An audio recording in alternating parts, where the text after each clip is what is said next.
HHO gas derived from spring water with a little bit of baking soda. This spring water is so close to distilled, you have to add something to it. I took a lemonade, I guess mainly it's used for lemonade or iced tea in the summer. I took this container and I put 2 water cells. They draw about 9 amps a piece. It's not a real efficient cell, but it sure works. And I want you to see the bubbles that come off the top of these plate designs. And if I can get this plugged up here.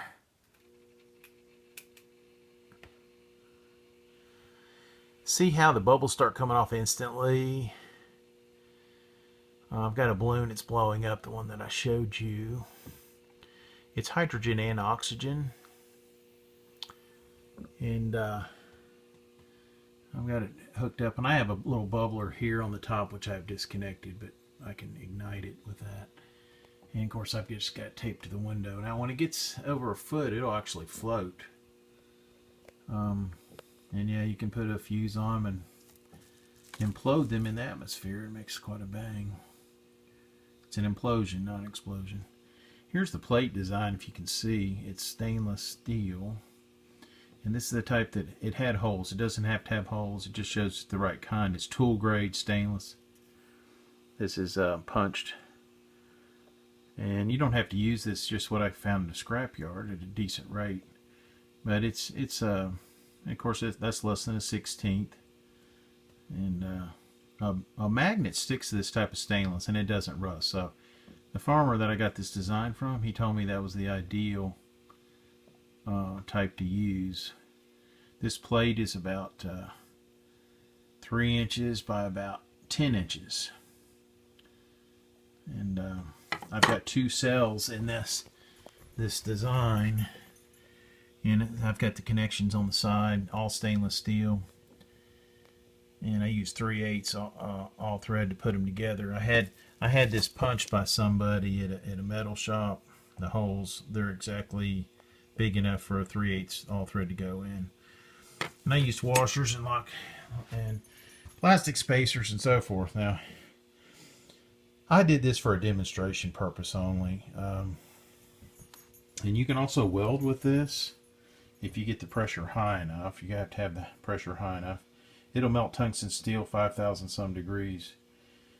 HHO gas, it's amazing. People sell welders and so forth. You can go online and find those. But anyway, this is pollution-free technology.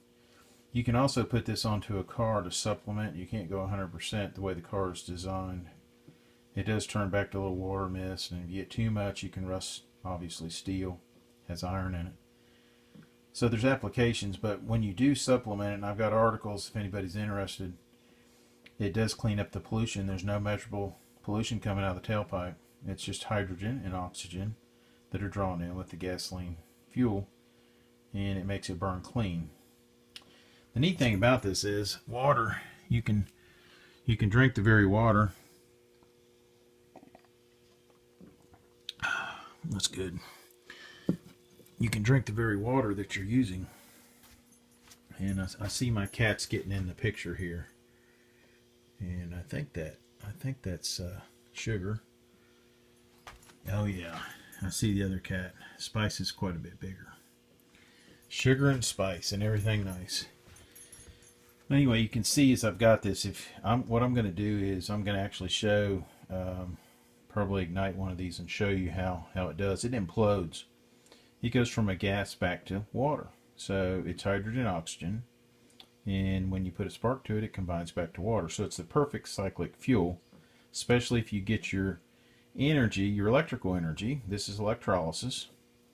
If you get it from the sun and store it in batteries, you can make your fuel on demand. And I like that idea. But anyway, it's pollution free. And yes, if you're interested in automobiles, use the Tesla turbine design. It's a free running turbine. Make it out of stainless steel.